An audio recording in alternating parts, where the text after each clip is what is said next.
8º ano! Sejam bem-vindos a mais uma aula de História.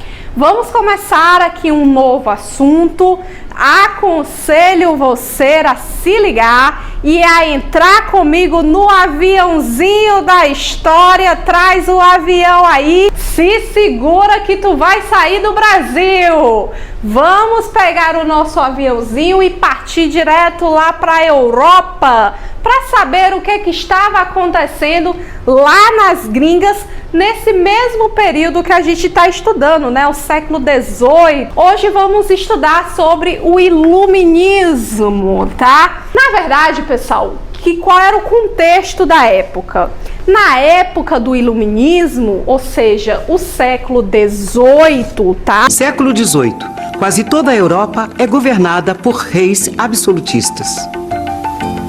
O absolutismo real tinha aparecido como resultado de uma aliança entre a burguesia e a monarquia contra as arbitrariedades dos senhores feudais. Os reis absolutistas governam seus países de forma autoritária. A justificativa dos reis para concentrar o poder e usá-lo como bem entenderem é o direito divino. Quer dizer, nessa época se acredita que o poder do rei vem de Deus. Com todo esse poder, o Estado interfere diretamente nas atividades econômicas. Esse sistema é conhecido como mercantilismo. A sociedade absolutista está dividida em 3 ordens ou estados. Em primeiro lugar, vem a nobreza. Em segundo lugar, o clero, ou seja, a igreja. E em terceiro lugar está o resto da população: os burgueses, os artesãos, os operários e os camponeses.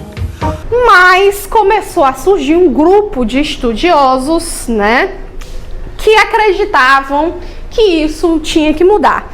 Quem eram esses estudiosos? Filósofos, principalmente, né, aquelas pessoas que estudam a filosofia, a mente humana, os acontecimentos, né, cientistas, né, e intelectuais, pessoas mesmo ligadas aos estudos, a galera nerd mesmo, aquela galera CDF, entendeu?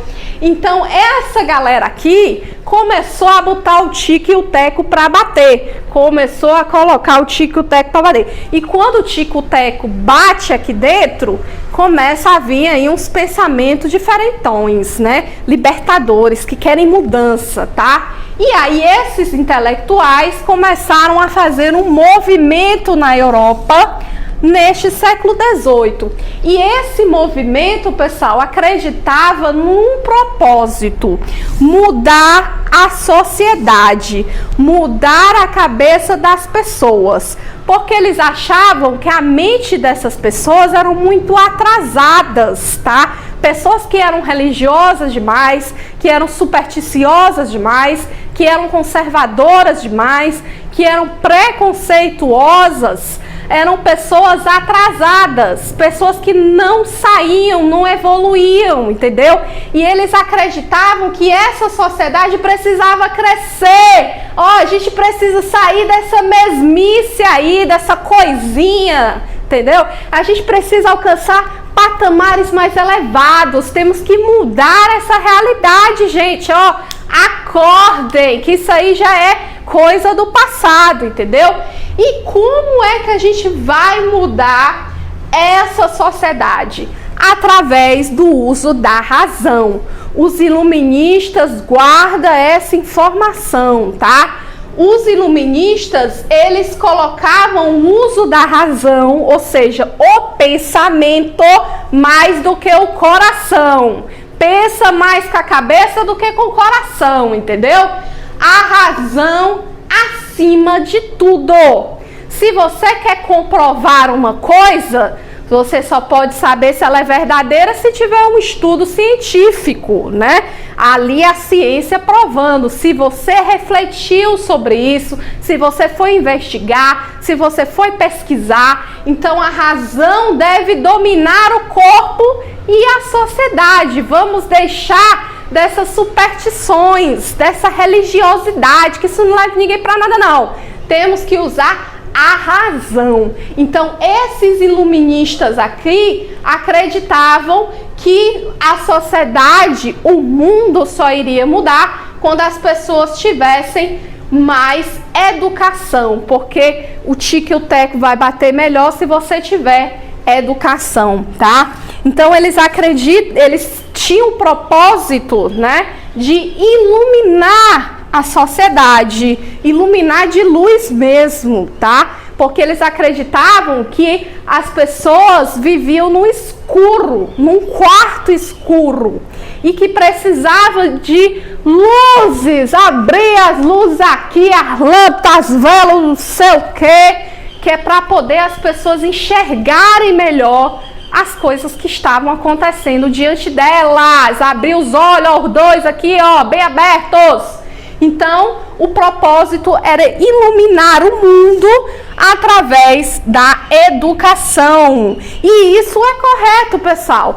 Até hoje, gente, a educação é a maior arma que um ser humano pode ter. O conhecimento. Porque a pessoa, se tu não souber nada com nada, menina, as pessoas vão te enganar. Você vai ser manipulado por outras pessoas. Vai ser uma pessoa atrasada. Então a educação, ela muda a vida das pessoas.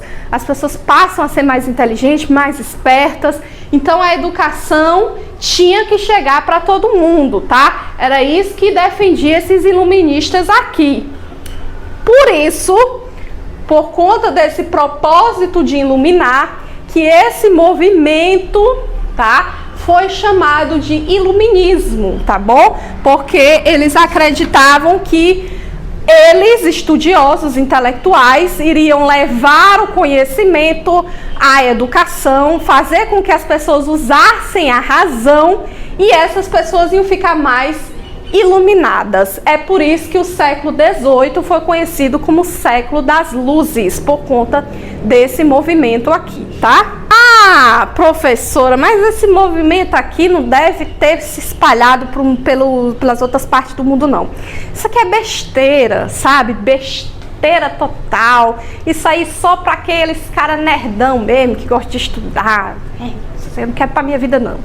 Engano seu, porque na verdade esse iluminismo aqui começou exatamente no meio da galera cientista, estudioso, filósofo, da galera intelectual, mas ele ganhou espaço no mundo inteiro. Mas por quê?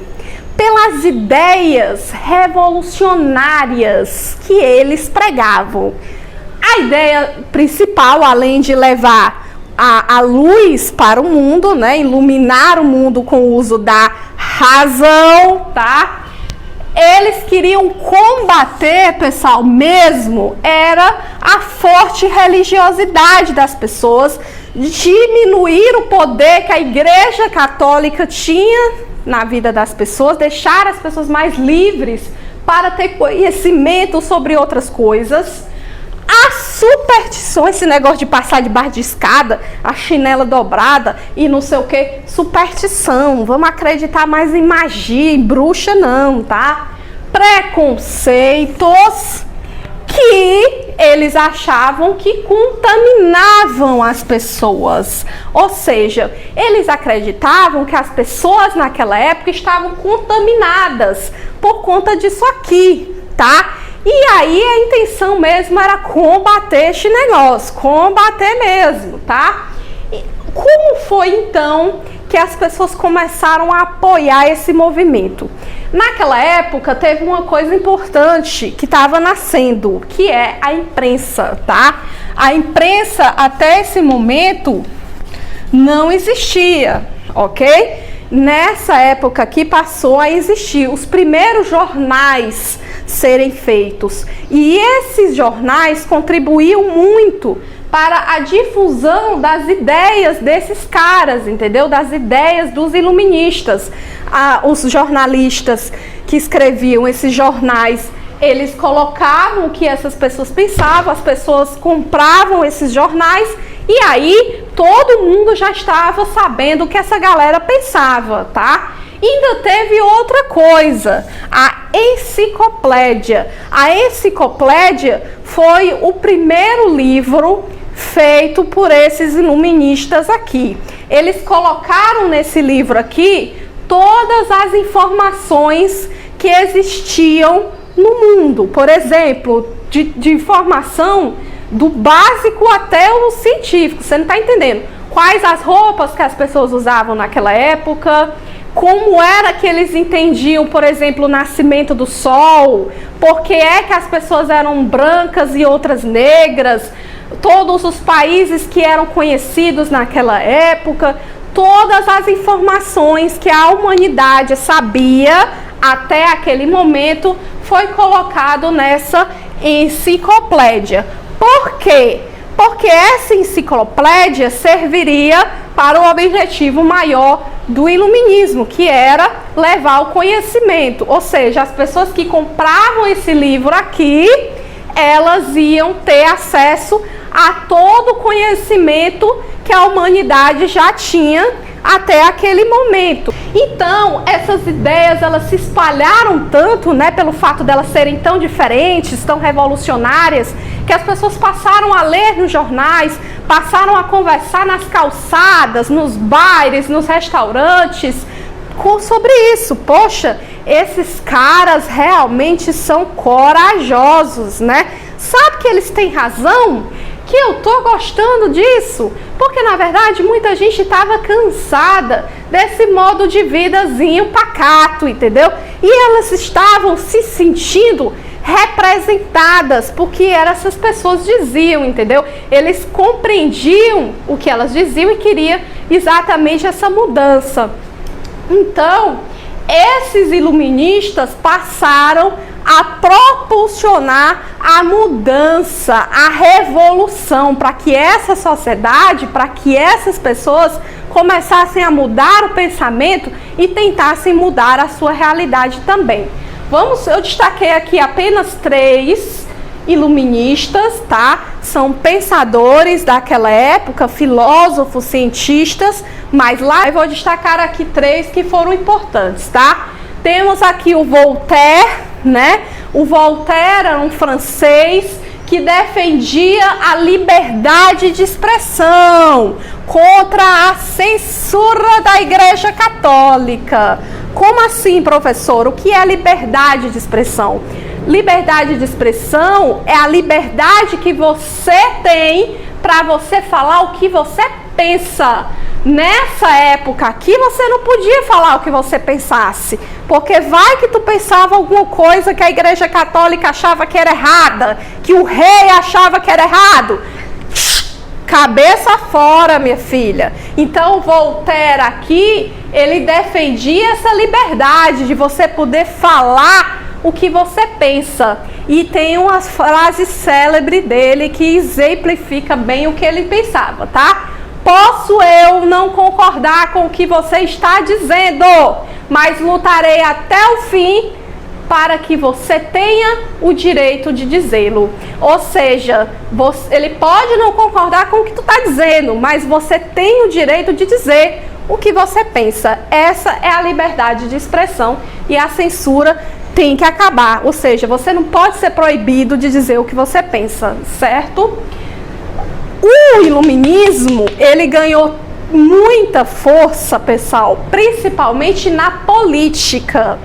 A galera já não estava gostando muito dessa forma de governo, desses reis autoritários, desses reis que tinham poderes absolutos, né? Ou seja, todos os poderes centrados neles e nada para o povo. Então, essas ideias iluministas aqui serviram para que as pessoas mudassem o regime do governo delas, mudassem como o lugar que elas moravam era governado. O Montesquieu aqui, também outro pensador iluminista, ele defendia que deveria ter 3 poderes. Professora, conseguimos, né? Porque hoje nós temos o legislativo, temos o executivo, temos o judiciário, não temos? Prefeito, vereador, juiz, 3 poderes. Conseguimos, e vem dessa época aqui, tá vendo como a história, ela explica o nosso presente, e a história, ela muda muito a vida das pessoas? Pois é, esse pensador aqui, ele defendia que todos os poderes deviam ser separados, deviam ser independentes um do outro, ou seja, não é só o rei que tem que mandar.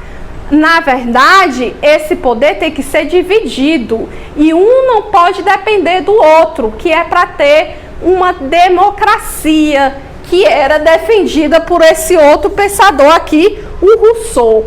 O Rousseau, ele acreditava que o povo devia escolher os seus governantes. Opa! Quem é que escolhe o prefeito? O governador? O presidente? Não é o povo? Através das eleições? Olha, tá sentindo? Olha que eu chego, me arrepiei agora, ó. Poxa vida! Esse cara aqui já vinha defendendo a democracia no século XVIII já. Tá vendo como o iluminismo mudou a vida das pessoas? Se hoje a gente vai às urnas escolher nossos representantes por causa desses caras aqui, tá? Que defendiam essas ideias iluministas. Conseguimos? Conseguiram? Conseguiram, né?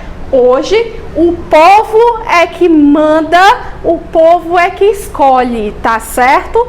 E isso com certeza modificou muito a nossa vida, tá bom? E foi graças ao iluminismo que rolaram grandes mudanças sociais, políticas e econômicas. E isso rolou baseado nos ideais de liberdade, igualdade e fraternidade, que foi também o grande lema da Revolução Francesa. Então, quando as ideias iluministas começaram a se espalhar entre a população, muitos reis viram que poderiam perder o trono ou, em outros casos, a cabeça. Foi então que eles começaram a abraçar a causa e adotar algumas ideias iluministas para eles não perder o poder. Esses reis foram chamados de déspotas esclarecidos, porque por mais que eles tivessem algumas práticas iluministas, ainda tentavam manter a maior parte do poder em suas mãos, para evitar que o próprio governo deles se acabasse, evitar essas críticas. Por isso que eles eram chamados de despostas, né? Porque na verdade eles continuavam mandando do jeito que eles faziam, mas com um pouquinho mais de esclarecimento, porque eles estavam usando as ideias dos iluministas, certo? Por isso que era desposta de esclarecido, ok? Galera, um assunto... Grande beijo, até a próxima, tchau!